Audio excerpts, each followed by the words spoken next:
बिस्मिल्लाहिर्रहमानिर्रहीम शुरू करेंगे प्रैक्टिस चैप्टर नंबर 13 लेसन 2 की area and parameter. Page number होगा ये 274। इसके क्वेश्चन है हमारे पास 2 जिसमें हमें फाइंड आउट करना है लेंथ ऑफ अ स्क्वायर और फाइंड द लेंथ और ब्रेथ ऑफ अ रेक्टेंगल। तो मैं चलते हैं हम अपने फर्स्ट क्वेश्चन के पार्ट ए की तरफ। यहाँ आप देख रहे हो हमारे पास एक स्क्वायर शेप है, ठीक है, और हमें गिवन डाटा में क्या रखा हुआ है 81 सेंटीमीटर एरिया दिया गया है। सबसे पहले तो आपने इन क्वेश्चंस को करने से पहले 2 फॉर्मूलाज हैं जिनको आपने लर्न बाय हार्ट करना है। वो क्या हैं? एक तो है एरिया फाइंड आउट करना हो अगर आपने स्क्वायर का तो उसका क्या फॉर्मूला है। अगेन एरिया अगर आपने फाइंड आउट करना हो ऑफ रेक्टेंगल तो वो क्या है, ठीक है। अगर आपके पास इनमें से कोई चीज भी रखी हुई है यानी एरिया आपके पास रखा है तो आप इसका जो है ना लेंथ और ब्रेथ बड़े आराम से फाइंड आउट कर लोगे, ठीक है। लेंथ एरिया हमेशा इक्वल होता है लेंथ स्क्वायर का, मैं आपको बता रही हूँ, लेंथ मल्टीप्लाई बाय लेंथ, ठीक है ना, या L2। हम इसको L2 करके पढ़ेंगे, क्यों L स्क्वायर करके क्यों पढ़ेंगे, क्योंकि हमें अगर ये वाले क्वेश्चंस को सॉल्व करना है ना एरिया में से हमें लेंथ निकालनी है तो हमें इसको परफेक्ट स्क्वायर में लेकर चलना पड़ेगा। और परफेक्ट स्क्वायर मैं आपको समझाऊंगी, बहुत आसान है। जब भी हम किसी भी फैक्टर को, जैसे ये 3 का टेबल है, 3 को इटसेल्फ 2 टाइम्स मल्टीप्लाई किया जाए तो हमारे पास क्या आ जाता है 9। तो 9 इस 3 का क्या है, परफेक्ट स्क्वायर है, ठीक है। और अगर हम 4 को मल्टीप्लाई करें इटसेल्फ 4 के साथ तो हमारे पास आता है 16। तो 16 का परफेक्ट स्क्वायर क्या है 4, यानी 4 को 2 टाइम्स करें तो हमारे पास 16 आ जाता है इटसेल्फ। यानी आप किसी और टेबल से इसको मल्टीप्लाई नहीं करेंगे, सेम टेबल को एक ही डिजिट को उसी डिजिट से मल्टीप्लाई करने पर जो आंसर आपके पास आता है वो उस नंबर का परफेक्ट स्क्वायर कहलाता है, ठीक है ना। तो ये आपने L स्क्वायर जो है ना ये याद रखना है, क्योंकि इसमें भी हम मल्टीप्लाई करते हैं लेंथ को लेंथ से, सेम लेंथ ही लेंथ से मल्टीप्लाई हो रही होती है, ठीक है। तो हम इसको L स्क्वायर बोलते हैं। अगर लेंथ मल्टीप्लाई बाय ब्रेथ हो रही होती तो हम इसको L स्क्वायर ना बुलाते, ठीक है ना, क्योंकि सारी साइडें सिर्फ लेंथ लेंथ ही हैं तो हम लेंथ मल्टीप्लाई बाय लेंथ करेंगे और परफेक्ट स्क्वायर मालूम करेंगे इस वाले क्वेश्चंस में से, यानी क्वेश्चन नंबर 1 में से। और रेक्टेंगल का हमारे पास एरिया क्या निकलता है, लेंथ मल्टीप्लाई बाय ब्रेथ। तो बस ये 2 अगर आपने फॉर्मूलाज याद कर लिए तो you can do this practice too very easy. अब चलते हैं find the length of a square. हमें पता होना चाहिए कि हमने किस शेप की लेंथ फाइंड आउट करनी है। तो हमारे पास शेप है स्क्वायर रखी हुई, ठीक है, और हमारे पास गिवन डाटा में एरिया है। तो एरिया इक्वल दिया है उन्होंने 81 सेंटीमीटर के, ठीक है। लगाते हैं फॉर्मूला अपना, ठीक है, विच इज एरिया का अगर हमने किसका मालूम कर रहे हैं, एरिया ऑफ स्क्वायर, या आपने याद रखना है। एरिया ऑफ स्क्वायर के लिए हम लगाएंगे L स्क्वायर इसका, या लेंथ मल्टीप्लाई बाय लेंथ भी आप लिख सकते हो, लेकिन अगर ऐसे लिखो तो इसको फाइंड आउट करने में आसानी हो जाएगी, ठीक है ना। तो हम L स्क्वायर लिखेंगे। अब एरिया हमारे पास उन्होंने कितना दिया हुआ है, वो है 81 cm, ठीक है। और यहां हमें क्या करना है, हमें इसका L स्क्वायर फाइंड आउट करना है। तो अब हमने क्या करना है, हमारे पास गिवन में 81 सेंटीमीटर पड़ा हुआ है विच इज एरिया, एंड यहाँ पर हमें इसकी लेंथ फाइंड आउट करनी है। तो हम क्या करेंगे, 81 का परफेक्ट स्क्वायर ढूंढेंगे। आप टेबल 3 से स्टार्ट करें, ठीक है, 4 5 6 7 8 9। तो मैं आपको समझाऊं कि मैं क्या कहना चाह रही हूँ। 3 4 5 को इट सेल्फ करें, 6 को इट सेल्फ करें, 7 को इट सेल्फ करें। आपको लग रहा होगा मैम इतना लंबा करवा रही है, लेकिन ये अगर आप स्टेप सीख लोगे ना अभी इसमें, फिर आपको आगे मुश्किल नहीं होगी। तो आप देखिए मैंने 3 के टेबल में 3 इंटू 3 लिया, 4 के टेबल में 4 इंटू 4 ऑनवर्ड मैंने इसी तरह हर टेबल का इट सेल्फ नंबर मल्टीप्लाई करवाने की कोशिश की है।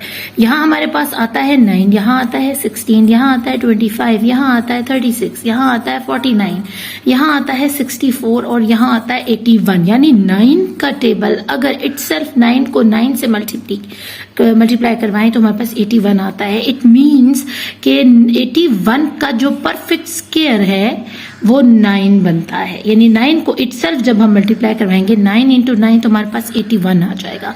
अब क्योंकि हमारे पास हमने इसकी तरह इसको बनाना था तो वो हमने यहाँ इसको बना दिया। अब इसके सामने हम एल स्क्वायर लिखेंगे। अब हमें इन दोनों के इन स्क्वायर्स को काटना है ताकि हमारे पास सिंगल लेंथ निकल आए।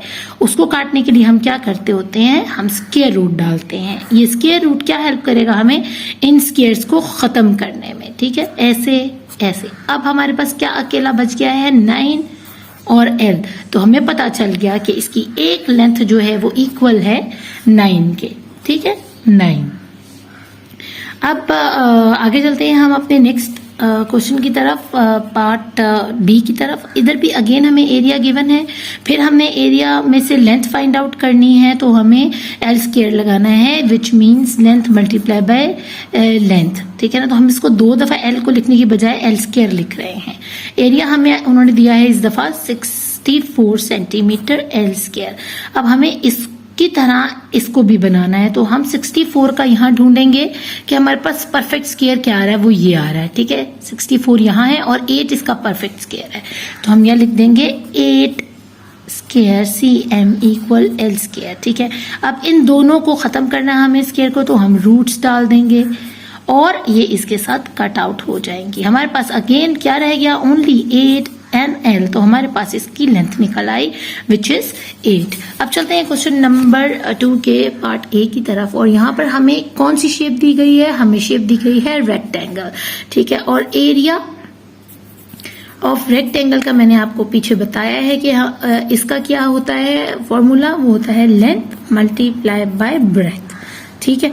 और एरिया ऑफ स्क्वायर का क्या था, L2। अब यहाँ हम L2 इसलिए नहीं लिख सकते कि एक लेंथ है एक ब्रेथ है, यानी एक ये साइड ली हुई है और एक ये साइड ली हुई है। ये वाली साइड बड़ी है और ये वाली छोटी है, तो इसलिए हम लेंथ मल्टीप्लाई बाय ब्रेथ करेंगे। अगर दोनों लेंथ सेम होती, ये भी और ये भी, तो हम L2 ही लिख लेते हैं यहाँ पर, क्योंकि ये रेक्टेंगल है इसलिए हम इसका फॉर्मूला लगाएंगे L मल्टीप्लाई बाय B।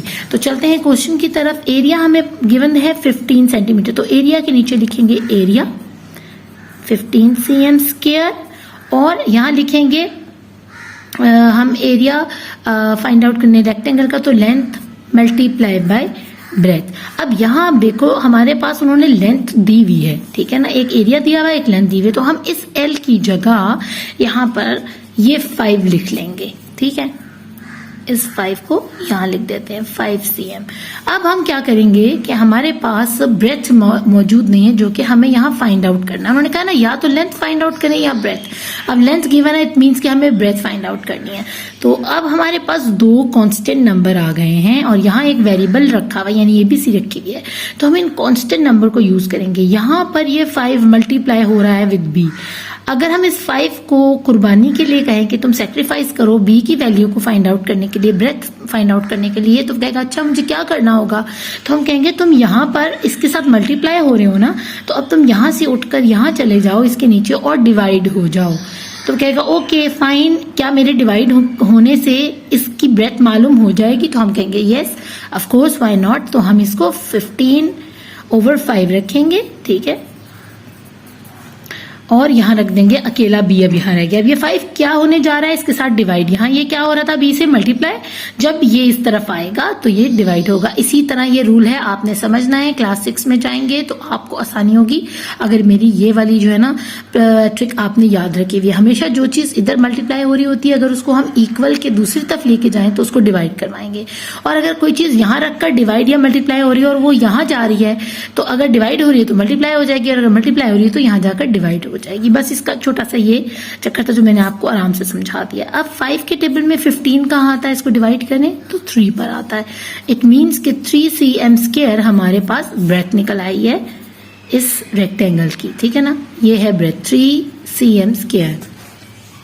अब चलते हैं हम एरिया अगेन फाइंड आउट। हमारे पास है एरिया गिवन 36 और लेंथ हमें दी गई है 9m और ब्रेथ हमें क्या करनी है, फाइंड आउट करनी है। तो अगेन एरिया ऑफ रेक्टेंगल का हम लगाते हैं length multiply by breath. Area जो हमें दिया गया है वो तकरीबन है 36m स्क्वायर इक्वल, लेंथ हमें दी गई है 9 और ब्रेथ हमें फाइंड आउट करनी है। अगेन ये 9 जो है इससे हम कहेंगे कि तुम प्लीज यहाँ जाकर, यहाँ तुम B से मल्टीप्लाई हो रहे हो ना, तो तुम यहाँ पर जाकर 36 से डिवाइड हो जाओ so we can find out the breadth. तो वो बहुत ओबीडियंट है, वो जाएगा यहाँ पर 36 के नीचे डिवाइड करेगा 36 को, खुद भी डिवाइड होगा, 9 1 जा 9 और 36 9 में कहाँ आता है 4 की टेबल पर आता है। तो यहाँ हमारे पास जो ब्रेथ निकलेगी ना वो इक्वल निकलेगी किसके 4m के, ठीक है ना, m स्क्वायर के। तो हमारे पास ये आंसर निकल आया बड़े आराम से इन दोनों क्वेश्चंस के पार्ट्स का। अब चलते हैं पार्ट सी एंड डी की तरफ ऑफ क्वेश्चन नंबर 2। अगेन हमें एरिया गिवन है और हमें ब्रेथ इस दफा दी गई है, लेंथ फाइंड आउट करनी है। तो कोई मुश्किल नहीं है, हम यहाँ पर इसका लिखते हैं लेंथ मल्टीप्लाई बाय ब्रेथ और जो हमारे पास गिवन वैल्यूज हैं वो पुट करते हैं। एरिया हमें कितना दिया है 77, तो हम 77 m स्क्वायर लिखेंगे इक्वल। हमारे पास लेंथ दी हुई है नहीं, तो हम लेंथ की जगह l ही लिख देंगे और हम ब्रेथ में उन्होंने हमें 7m दिया हुआ तो हम 7m लिख देंगे। अब लेंथ कहेगी कि देखो 7m भाई लास्ट टाइम मैंने सेक्रीफाइस किया था और तुम्हें तुम्हारी वैल्यू को फाइंड आउट किया था, नाउ इट्स योर टर्न। अब तुम मेरे लिए यहाँ पर जाओ डिवाइड होने के लिए, क्योंकि तुम मेरे साथ मल्टीप्लाई हो रहे हो, अब यहाँ जाके डिवाइड हो और मेरी वैल्यू को फाइंड आउट करो। तो अब वो खुशी खुशी जाएगा 77 के नीचे डिवाइड होने के लिए और यहाँ रह जाएगी लेंथ अकेली 7 1 जा 7 7 11 जा 77। तो हमारे पास 11m स्क्वायर निकल आई length of a rectangle part C की। बहुत आसान है, बड़े मजे के सवाल हैं। लास्ट इसका पार्ट कर लेते हैं विच इज डी। और यहाँ पर अगेन हमें एक रेक्टेंगल दिया गया है और हमारे पास अगेन ब्रेथ है और लेंथ हमें फाइंड आउट करनी है। एरिया हमें दिया है उन्होंने 34m स्क्वायर और यहाँ हम लिख लेते हैं पहले इसका फॉर्मूला। बच्चों फॉर्मूला आपने बहुत अच्छे से याद रखने हैं, ठीक है ना, तो फिर आपसे गड़बड़ नहीं होगी। लेंथ हमारे पास नहीं है और ब्रेथ हमें दी गई है 4m। जरा 4 में ठीक करके लिख लूँ, 9 लग रहा है,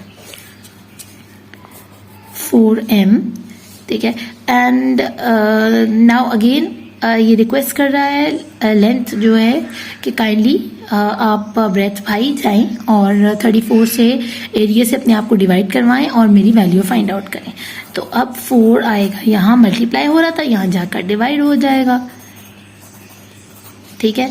और अब मैं आपको एक बात बताऊं, क्योंकि ये 34 है और ये 4 है, अगर यहाँ 36 होता तो ये कम्प्लीटली कट आउट हो जाता। तो हम क्या कर रहे हैं, हम इसको इस तरह के डिवाइड करेंगे क्योंकि इसकी ना आएगी वैल्यू इन डेसिमल्स, ये कम्प्लीटली डिवाइड नहीं हो रहा, तो हम इसको ऐसे कर लेते हैं, ठीक है। अगर आप चाहो तो इसको अगर हम करते हैं 2 के साथ कर लेते हैं, एक ही टेबल के साथ, 2 2 जा 4, 2 1 जा 2, 2 7 जा 14, तो फिर भी हमें जाना ही पड़ेगा डेसिमल करने के लिए। तो हम ये वाला नहीं करते, हम 4 से डायरेक्ट इसको करवा लेते हैं, ठीक है। तो हमारे पास 4 36 32 आता है, 4 8 जा 32, ठीक है। हमारे पास यहाँ नीचे आ गया 2, यहाँ डेसिमल प्लेस किया, यहाँ आ गया 0 8 5 4 5 20। तो हमारे पास क्या निकल आया इसका 8.5 m स्क्वायर लेंथ निकल आई, ठीक है। तो यह जो हमारी लेंथ है वो इक्वल है 8.5 m स्क्वायर के, ठीक है। अगर जब भी आपका यहाँ पर पूरा कट ना हो रहा हो नीचे वाले नंबर से, तो आपने इस तरह डिवाइड करना, डेसिमल में उसका आंसर आ जाएगा। तो ये था हमारा practice lesson 2 chapter number 13 area and parameter की। और बच्चे मुझसे रिक्वेस्ट कर रहे हैं, एक्चुअली मेरी बुक के अंदर जो है ना चैप्टर 13 वो है एरिया ऑफ ट्राइंगल्स, और अभी न्यू जो सिलेबस है उसकी बुक मेरे पास अवेलेबल नहीं है। और ये भी मैंने बहुत मुश्किल से ये क्वेश्चंस कहीं से ढूंढे हैं, ये पेज ढूंढा है और मैं इसमें एडिट कर दूंगी आपके लिए इनके क्वेश्चंस। और मैं क्वेश्चन नंबर 2 भी इसका ऐड करूंगी फ्रॉम लेसन नंबर 2, और ट्राई करूंगी कि लेसन नंबर 1 के भी कुछ क्वेश्चंस जो हैं वो ऐड अप कर दूं। अदरवाइज मैं इसकी जो वर्कबुक है उसके सारी जो है ना वर्कशीट्स वो मैं अपलोड कर दूंगी very soon after that video. तो होपफुली आपको इसकी अच्छे से समझ आई होगी, फॉर्मूलाज को अच्छे से याद कीजिएगा। Thank you for watching. Allah के बाद।